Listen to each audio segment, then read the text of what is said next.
بھائی ہما ایک پہلو ہے جس میں آپ اسوا نہیں بن سکتے، وہ پہلو ہے خواتین کی زندگی کا۔ ایک بیوی کے لیے کیا اسوا ہے؟ یہ ظاہر بات ہے کہ محمد رسول اللہ صلی اللہ علیہ وسلم کے لیے تو فزیکلی امپاسبل ہم کہیں گے، ناممکن ہے۔ بیوی کو، بہن کو، بیٹی کو وہ جو کردار پیش کرنا ہے محمد رسول اللہ صلی اللہ علیہ وسلم کے اسوے میں اگر کوئی کمی کا امکان ہے تو صرف اس ایک پہلو سے نہیں، تو خواتین کے لیے بھی تو پھر درکار ہے کوئی اسوا، کہ جو نبی اکرم صلی اللہ علیہ وسلم کے اسوے میں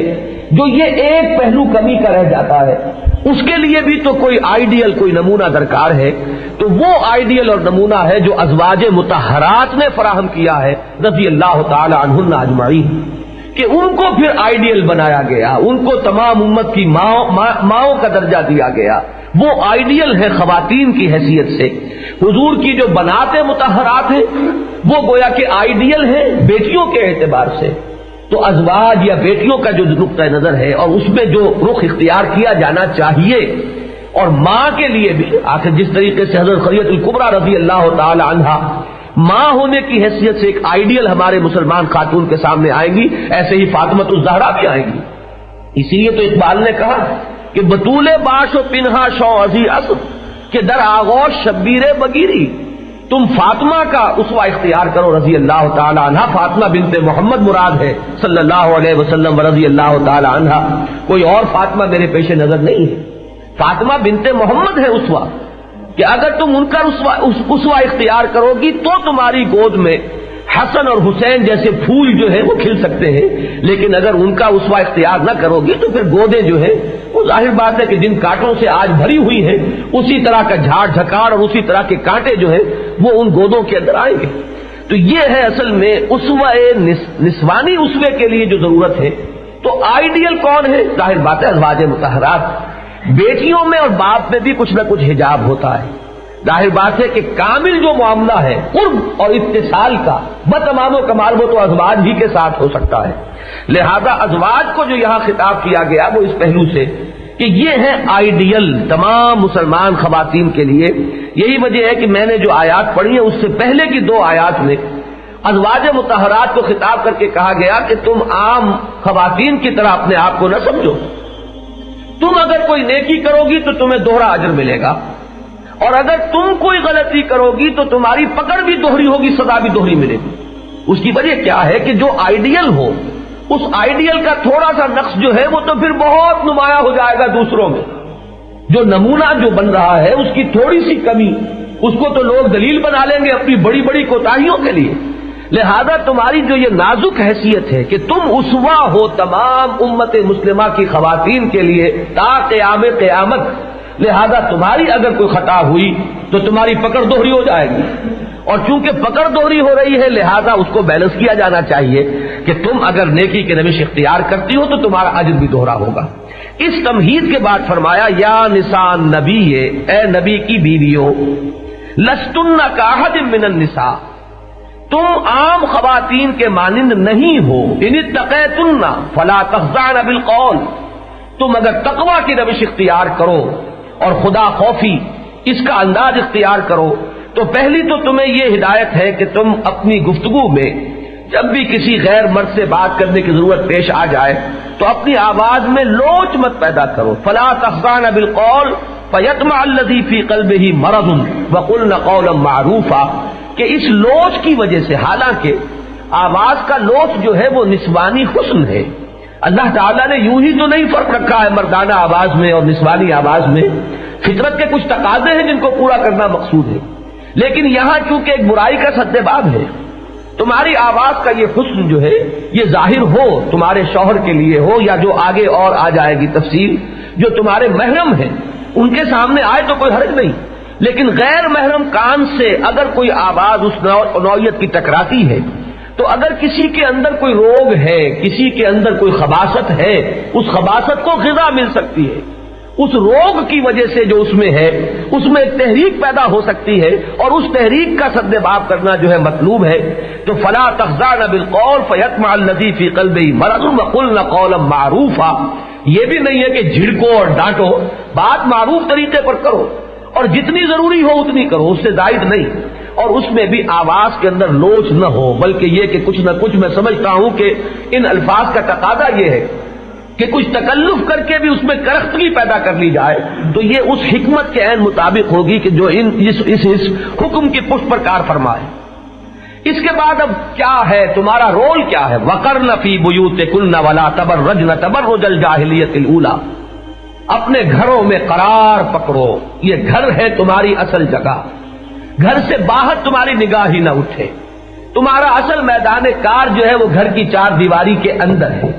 باہر نکلنا کوئی ایمرجنسی ہو، شدید ضرورت ہو تو بات دوسری ہے، ورنہ یہ جان لیجئے کہ مسلمان معاشرے میں ایک مسلمان خاتون کا دائرہ کار جو ہے، میدان عمل جو ہے وہ اس کا گھر ہے۔ وَقَرْنَ فِي بُيُوتِكُنَّ، اور مزید اس میں وضاحت فرما دی وَلَا تَبَرَّجْنَ تَبَرُّجَ الْجَاهِلِيَّةِ الْأُولَىٰ، یہ بے رے اور جیم کا مادہ عربی زبان میں آتا ہے کسی چیز کے نمایاں ہونے کے لیے۔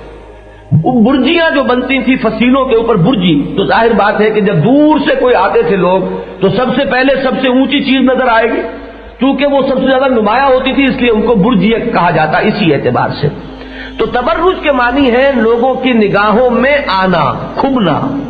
کوئی ایسا انداز اختیار کرنا کہ مردوں کی نگاہیں اٹھیں، یہ ہے در حقیقت تبرج۔ اور یہ جان لیجئے، میں نے پچھلی مرتبہ بھی عرض کیا تھا کہ واقعہ یہ ہے کہ حسن اپنا اظہار چاہتا ہے، قوت اپنا اظہار چاہتی ہے، طاقت جہاں کہیں ہوگی وہ بھی ظہور اس کی فطرت میں ہے، اسی پہلو سے تو حکم دینے کی ضرورت پیش آ رہی ہے۔ لیکن یہ کہ تم یہ سمجھ لو کہ تمہارا یہ جو حسن کا ظہور ہے یا اظہار ہے، یہ ایک مخصوص دائرے سے باہر نہیں جانا چاہیے، وہ اس کا آگے بات آ جائے گی کہ تمہاری زینت کن کن لوگوں کے لیے ہے، اس سے آگے جو ہے اس کا ظہور جو ہے وہ پسندیدہ نہیں ہے۔ تو اگر سڑکوں پہ نکلو گی، میں آپ سے صاف عرض کرتا ہوں کہ چاہے عورت ڈھکی ہوئی ہو پورے طور پر، عورت کی چال میں بھی ایک حسن ہے، عورت کا جو انداز ہے اس کے اندر بھی ایک کشش ہے، اس کے قد و قامت کے اندر بھی فتنہ مضمر ہے۔ جو غالب نے کہا ہے کہ وہ سرو قد ہے وہ قیامت کے فتنے سے کم جانتے ہیں، تو یہ باتیں آخر یوں ہی تو نہیں آ گئی۔ تو یہ ساری چیزیں جو ہے ناگزیر حد تک جو ہے برداشت کی جا سکتی ہیں، لیکن نکلو ہی کیوں؟ اگر ضرورت نہیں ہے تو خامخواہ نکل کر آنا بھی، یہ بھی خامخواہ مردوں کی نگاہ میں آنا ہے، چاہے ڈھکے اور پورے طور پر ستر اور لباس جو ہے وہ پہن کر عورت نکلی، تو اس کی بھی حتی الامکان جو ہے ممانعت ہے کہ بغیر کسی حقیقی اور واقعی اور ناگزیر ضرورت کے خاتون کو گھر سے باہر نہیں نکلنا چاہیے۔ جمعے کی نماز کی اہمیت آپ کو معلوم ہے کتنی ہے، لیکن خواتین پر واجب نہیں ہے۔ یہ دوسری بات ہے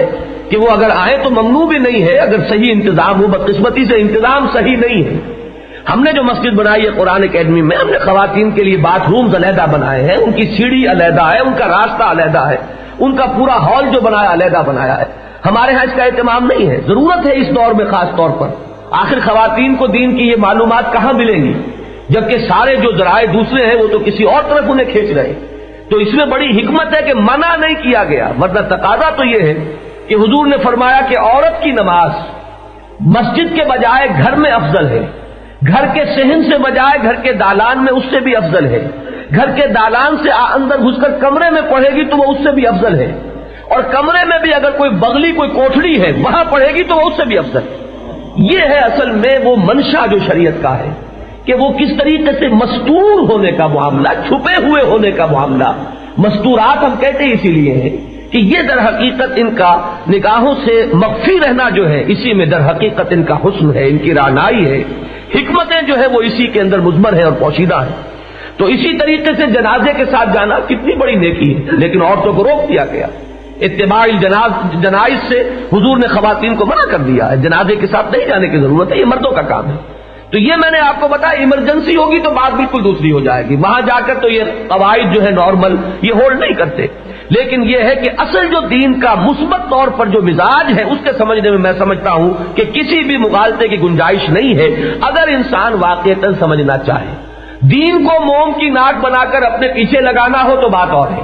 لیکن اگر دین کا اتباع کرنے کا ارادہ کر لیا جائے تو پھر کوئی چیز مخفی نہیں ہے، ڈھکی چھپی ہوئی نہیں ہے، ایسے نہیں ہے کہ اس کو سمجھنے کے اندر دقت ہو رہی ہو۔ فرمایا وَأَقِمْنَ الصَّلَاةَ، تمہارا جو پازیٹو کردار ہے، نماز قائم کرو، آتین الزکاۃ، زکات ادا کرو، وَأَطِعْنَ اللَّهَ وَرَسُولَهُ، اللہ اور اس کے رسول کی اطاعت میں اور آگے بڑھو۔ انما یرید اللہ لیذھب عنکم الرجس اہل البیت، اے نبی کے گھر والوں، اللہ تو یہ چاہتا ہے کہ تم سے ہر نوع کی برائی کو، خرابی کو، نجاست کو خوب دھو کر، رگڑ رگڑ کر تمہیں پاک اور صاف کر دے، وَيُطَهِّرَكُمْ تَطْهِيرًا۔ عربی زبان میں ایک تو باب تفعیل جو ہے تطہیر، یہ آتا ہے بہت اہتمام سے کسی چیز کو پاک کرنا اور صاف کرنا، اور بالکل اس کو ہر طرح کی نجاست اور گندگی سے بڑے اہتمام کے ساتھ اسے دھو دینا اور صاف کر دینا۔ پھر عربی زبان میں جب فعل کے بعد مصدر لایا جائے، ضربتہ ضربن، میں نے اسے مارا، جیسے کہ مارا جاتا ہے، یہ یوں ہی نہ سمجھنا کہ معمولی سی مار ماری، ضربتہ ضربن، میں نے مارا اسے جیسا کہ مارنے کا حق ہے۔ تو فرمایا لیطہرکم تطہیرا، اللہ تو یہ چاہتا ہے کہ تمہیں اتنا پاک باز بنا دے، اتنا تصفیہ قلب تمہارا ہو جائے، اتنا تزکیہ نفس ہو جائے، تمہاری سیرتوں اور شخصیتوں کے اندر اتنی تطہیر ہو جائے کہ جس کے بعد تم واقعتاً ابد الآباد تک کے لیے وہ جو ایک کمی ہے اسوہ رسول میں، اس کمی کی تلافی کما حقہ کر سکو۔ اس کے لیے ظاہر بات ہے کوئی معمولی تطہیر جو ہے وہ کافی نہیں ہو سکتی۔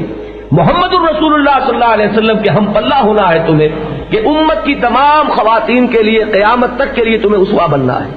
اب اس میں ذرا دو باتیں نوٹ کر لیجئے۔ ایک تو یہ کہ ان دو سے ضمنی بات اگرچہ ہے لیکن ہے بہت اہم۔ اس مقام کو کوئی اللہ کا بندہ پڑھے ہر تعصب سے اپنے ذہن کو پاک کر کے، تو کیا وہ سمجھ سکتا ہے کہ یہ خطاب جو ہے یہ ازواج مطہرات سے نہیں ہو رہا بلکہ کسی اور سے ہو رہا ہے؟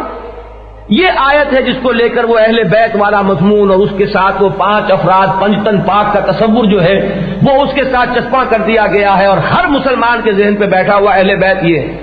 اہل بیت قرآن کی روح سے کون ہے؟ ازواج مطہرات ہے۔ یہ ٹھیک ہے کہ بنات مطہرات بھی اس میں شامل ہو جائیں گی، کیوں نہیں ہوں گی، لیکن صرف فاطمہ نہیں ہوں گی، اس میں ام کلثوم بھی ہوں گی، اس میں حضرت زینب بھی ہوں گی، جتنی بھی آپ کی بیٹیاں ہیں وہ سب بھی شامل ہوں گی، اور جو جتنا قریب ہے، ٹھیک ہے حضرت علی چچا زاد بھائی بھی ہیں، داماد بھی ہیں، کیوں نہ ہوں گے، وہ اہل بیت میں آ جائیں گے۔ دائرہ بڑھتا چلا جاتا ہے، لیکن اولین دائرہ کے جن سے خطاب ہو رہا ہے یہ کون ہے؟ یا نساء نبی، اے نبی کی بیویوں، اے نبی کی عورتوں۔ اہل البیت کس کو کہا جائے گا؟ تو یہ گفتگو تو ان سے ہو رہی ہے۔ قرآن مجید میں ایک ہی اور مقام ہے جس پر اہل بیت کا لفظ آیا ہے، اور وہ ہے حضرت ابراہیم علیہ السلام سے جب گفتگو ہو رہی ہے فرشتوں کی، اور حضرت سارہ بھی کھڑی تھی۔ جب فرشتوں نے خوشخبری دی کہ آپ کے ہاں بیٹا ہوگا، تو حضرت سارہ بوڑھی پھوس اور حضرت ابراہیم 100 برس کی عمر، تو انہوں نے اپنا آپا پیٹ لیا کہ میں اس بڑھاپے میں جنوں گی، اور یہ میرا جو شوہر ہے یہ بھی بڈھا پھوس ہے، وہذا بالی شیخا آلے تو وانا عجوزن، کیا میں جنوں گی، میں بڑھیا پھوس، وہذا بالی شیخا۔ تب فرشتوں نے کہا کہ نہیں، اللہ کی رحمتیں ہوں تم پر، السلام علیکم یا اہل البیت، اے گھر والوں، نبی کے گھر والوں۔ کس سے کہا جا رہا ہے؟ وہاں تو کوئی اور ہے بھی نہیں، صرف حضرت سارہ ہے۔ تو اہل بیت نبی سے مراد اصلاً ہے ازواج النبی رضی اللہ تعالی عنہن۔ البتہ یہ ہے کہ طبعاً اس میں یقیناً بنات بھی ہیں، آپ کے داماد بھی ہیں، جو بھی رشتہ داری کا ایک دائرہ ہے وہ یقیناً اس میں شامل ہے، لیکن وہ طبعاً ہوگا۔ دوسری بات یہاں سے یہ معلوم ہو گئی، غور کیجئے، اللہ تعالیٰ فرماتا انما یرید، اللہ کا یہ ارادہ ہے، تو اللہ تعالیٰ جس چیز کا ارادہ پورا فرما لے، کیا اس کام میں کوئی کمی بھی رہ سکتی ہے؟ غور طلب بات ہے، وہ تو فعال لما یرید ہے، جو ارادہ کر لے کر گزرنے والا ہے، کیا اسے کسی اور سے سینکشن لینی ہے؟ کیا کوئی منظوری جو ہے اس کے بغیر اس کا ارادہ پورا نہیں ہو سکتا؟ کسی اور کی منظوری؟ کیا کوئی ایسے موانع ہو سکتے ہیں جو ارادہ الہی کے آڑے آ سکیں؟ تسبیح پھری پر دل نہ پھرے ہو،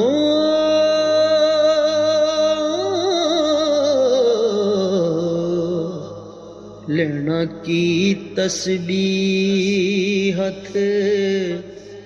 پھڑ کے ہو۔